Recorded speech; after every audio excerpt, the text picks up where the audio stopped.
Hello viewers, this is Major General Neelendra Kumar for the channel Lex Concilium Foundation. Playlist Inse in conversation with Group Captain VK Gandhi, who is the Vice Chairman of Indian Ex Service Movement, and they are credited with having participated in a long battle, legal as well as before that, and succeeded in getting OROP. Now, my question to him is that at one stage, even the Veer Naris, the widows, and those who are disabled, they had also, ex-servicemen, they had also joined. How did you achieve that? What was the motivation that the families, the widows, they came and decided to be part of this agitation? My greetings to all your viewers. The fact remains, which I explained to you in the previous video also, that all ex-servicemen as well as the widows were suddenly feeling that they are being cheated or they are not being given their dues. And they found IESM was there to take up their fight strongly with the government. This really motivated all of them, and I can tell you this, that in agitations and rallies which we conducted, the ex-servicemen and the widows from the 14 states of India participated at Jantar Mantar, and also in their own states. Locally also they were agitating on the same ground. So this is a factor which united them, this is a glue which united them, that they should get their dues. Like I explained earlier, we are not begging for even a single penny more than what is due to us. But at the same time, whatever is due to us, we will get it by either way. During this agitation that started in 2014, as you have indicated, did you at any stage get an impression that efforts are being made to create a disunity and to divide you, confuse you?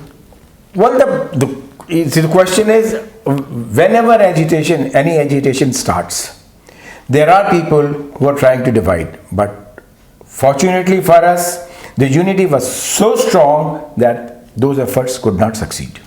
So those efforts did not succeed, and you marched on regardless. Yes.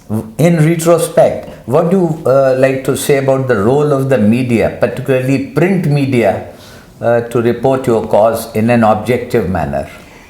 I must thank media that all the time when we were sitting at Jantar Mantar, media was there to cover us, media was there to write us, media conducted various interviews with us, media conducted various programs also with us. And we were permitted, or we were free to talk about the whole program. I don't think media at any stage stopped us. Rather, I will thank media that they really encouraged and took up our fight in a positive manner. That's quite remarkable, Group Captain Gandhi, because some believe that media at certain stage had just become indifferent to your cause. Anyway, you were there spearheading, and you would know. Now we come to the stage when the matter reached the court. Now, while in the court, did Union of India at any stage try to delay or confuse the matter? After the one rank one pension was sanctioned by the new government in 2015, we pointed out various anomalies in the one rank one pension. Those anomalies, I will read it out to you in a brief matter. The anomalies are that one rank one pension definition was not as per the Koshari Committee. The equalization, which was recommended by the Koshari Committee every year, is to be done every 5 years. Pension was fixed at the mean of 2013, average of 2013 instead of maximum of 2014. And in some cases, in 7 CPC, when the multiplication factor was given as 2.81, that was denied to the veterans. These were 4 major anomalies. We wrote at various stages to the Government of India. Government of India had announced a one-man judicial committee, Yes. headed by Justice Narasimha Reddy. We gave presentation to OMGC. OMGC submitted its report on 26th of October 2016, but that report was not taken into account. Their recommendations were not followed by the government, not approved by the government. That's still there in cold storage. That's still lying in the cold storage. So these are the issues which forced us that we must move to the court. We started OROP petition in the Supreme Court in 2016. The delay happened, and finally in 2022 we got the order. The order was, Honorable Supreme Court heard both sides. The Government Council tried to confuse the whole issue with the difference, bringing an issue of MACP, that is assured career progression issues, and the differences of pension because of that. And somehow the Honorable Supreme Court said that they do not find any legal infirmities in the order given by the government. But anomalies are still existing, which we were told that if you wish, you can take it up individual anomalies separately in the court, which we are doing. Presently, we have filed about 8 cases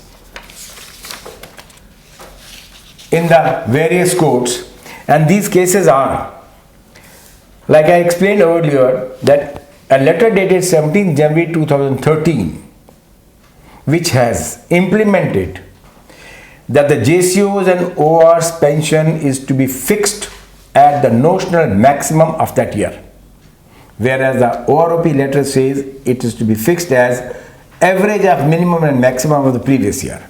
That is one anomaly. This is one case which is pending in the court. Second is case for the increase of pension of the widows. Now it is very surprising that when a soldier is alive, his family, he gets full pension. And when he is, unfortunately, after his demise, the lady is left alone, who's uneducated, with 2 to 3 children and old parents, and her pension is reduced to 60% of the full pension.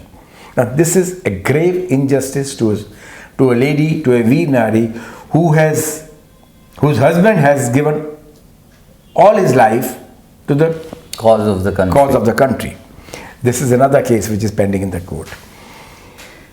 Third case is that government had issued orders that 20% increase in pension will happen on the 80th year. The government's understanding was this, that they were giving on the completion of 80th year, whereas a judge of Guwahati court after retirement took up this case, and he said this understanding of the government is incorrect, and the government order says at the beginning of the 80th year.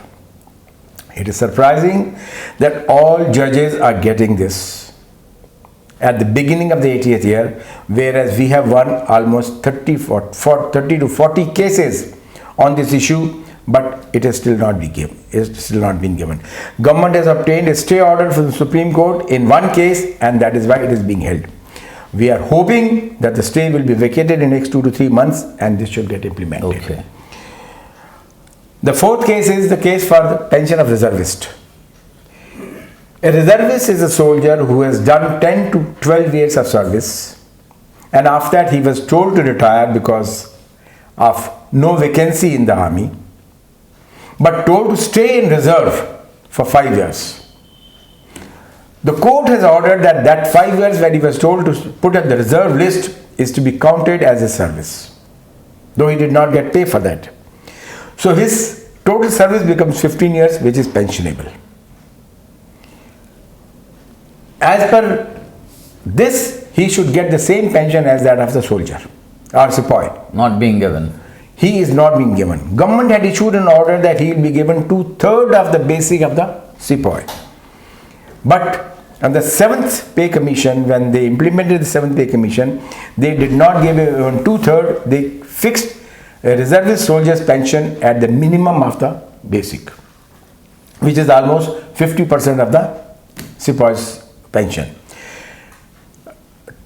3 reservist soldiers have already won these cases that they be given 2/3 of the basic of the sepoy. We have filed a case that since he is considered to be a full sepoy, he should not get only 2/3, he should get full pension of the sepoy. Now that we are expecting that in next 2 to 3 months, our next hearing, a final argument will take place and we will get an answer. We are certain that he should get full sepoy pension, if not at least 2/3. So these grievances are also being attended to. Then another mischief has been played. The government had announced one rank one pension on 7th of November 2015.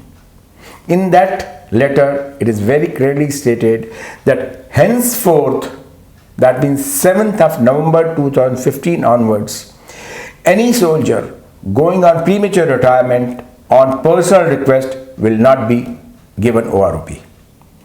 Subsequently, in 2019 and 2024, they have one-sidedly changed this date from 7th November 2015 to 1st July 2014. That means denying one rank, one pension to at least soldiers who have retired between 1st July 2014 to 7th November 2015. That is 1.5 years. And please understand, every year around 50,000 soldiers retire. So around 70 to 80,000 soldiers have been denied the benefits of one rank, one pension. This case is pending. I must inform the viewers that on our petition, the government has not filed any reply, despite court giving them time of 6 to 8 months. In the last hearing, the court has fined Government of India ₹30,000 for not filing their reply. We are hoping that in next hearing, which is coming sometimes next month or maybe we'll get a final reply on this. Then there are another 2-3 cases. One is the soldiers who retire on 31st December or 30th June. Now, if a soldier who retires on 31st December and his increment is fixed on 1st of January, now this means he has worked 1 full year. And if he has worked 1 full year, that means in his pension that increment should be added, which government has been not giving. This needs to be addressed. We have won this case. 3 cases have been won on this, and hopefully they will get implemented very soon. And we are hoping that it should be given to all ex-servicemen or veterans, those who retired on 31st December. If not, we will again go back to the court. Then the increase in the pay of the Group X soldiers. Government has fixed an arbitrary date that prior to this soldiers will not get, after the soldiers will get it, which is absolutely illegally not permissible. Yes. So this case is also pending. So like this, there are about 8 cases pending on the government.